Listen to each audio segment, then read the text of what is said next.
the AFC North is really good. Yeah.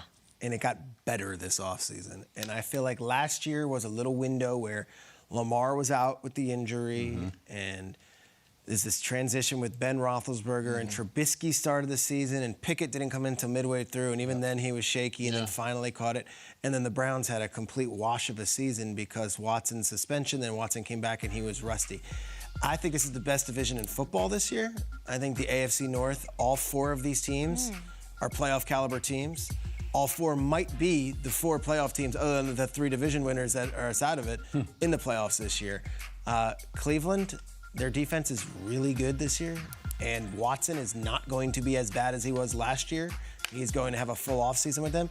The Ravens added Odell and added Zay Flowers, who Peter King basically anointed the next great wide receiver. Jerry Rice, he loves him. If you read his article, and we respect Peter to the high heavens, I mean, this is like the Ravens have a thing going on right now. And then, of course, the Steelers are still the Steelers.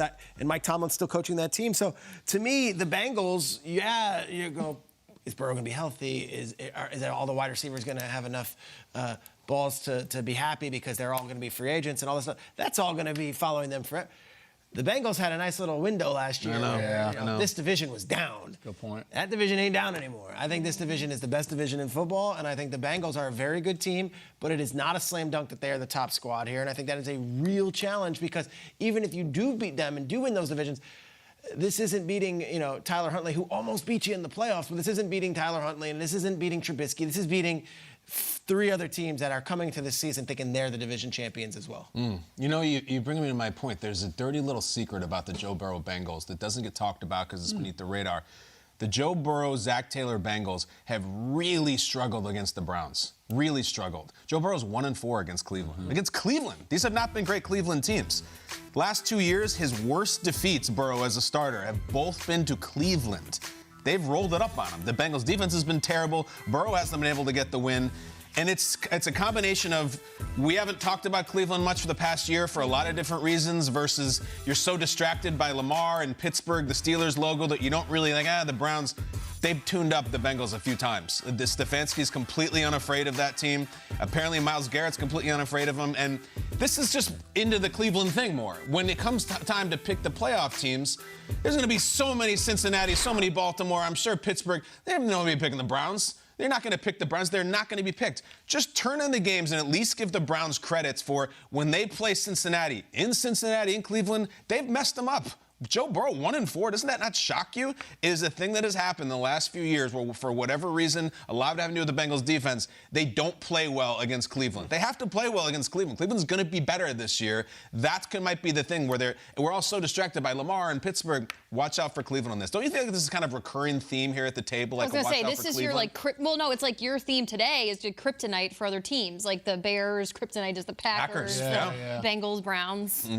I look at this, and if Jamar Chase is telling Joe Burrow, hell, sit out, wait till week 5, as long as you come back then the question comes in, all right, who's going to be the quarterback for the Cincinnati Bengals? Because that may be the toughest obstacle to overcome Trevor Siemian or Jake Browning-led Cincinnati Bengal offense.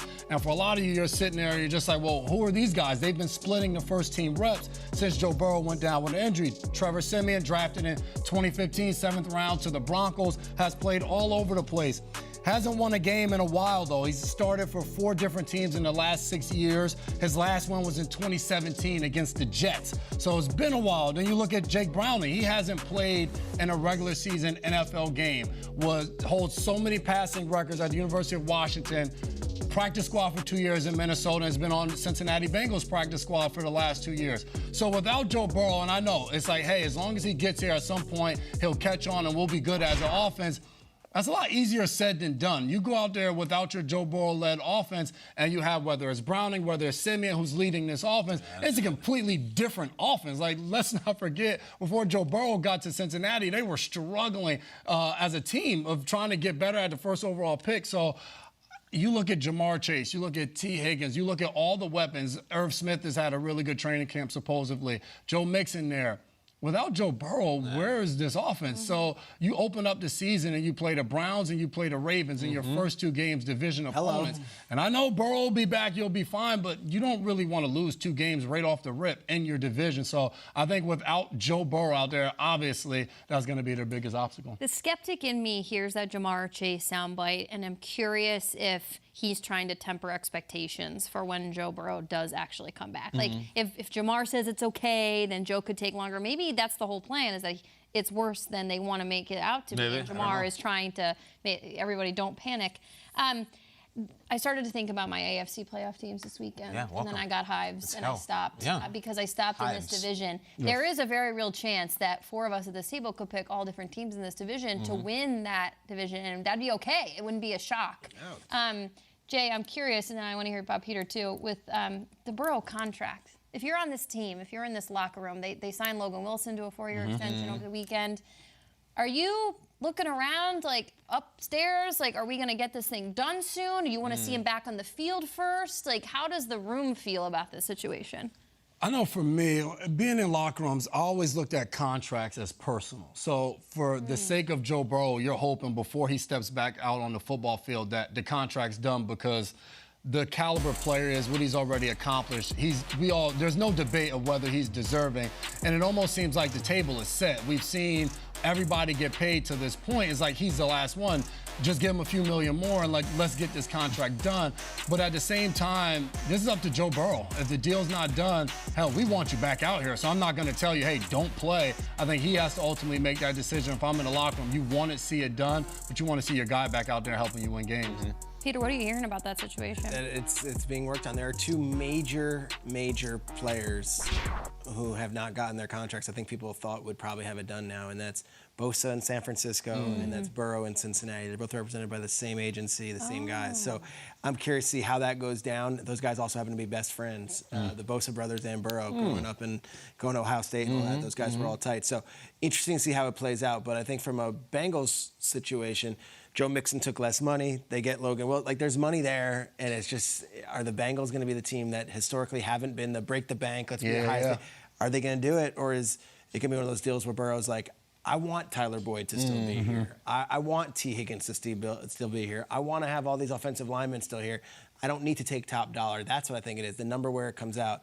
But from a chemistry standpoint, I couldn't speak on that. I almost think that, like Jason said, these guys put their blinders on and they're like, I just got to worry about me, and then that thing will take care of itself. I saw this great article in The Athletic. I can't remember who wrote it. I apologize. But the analogy was awesome. It was like the Bengals have decided to take the approach of, like, building their nest, their bird's nest, before they, like, drop the big mama bird right in the middle of it, which is Burrow. Other teams, they, like, get the big hen that's flying her up top before they do this. So it's one approach. We'll see if it works out that way. Yeah, I hope that bird is there in week 1. Yeah. I appreciate Jamar Chase's candor and saying I hope he's not there. But when you start throwing in, like, the Trevor Siemian names around, just picture they lose week 1 and they lose 31-20.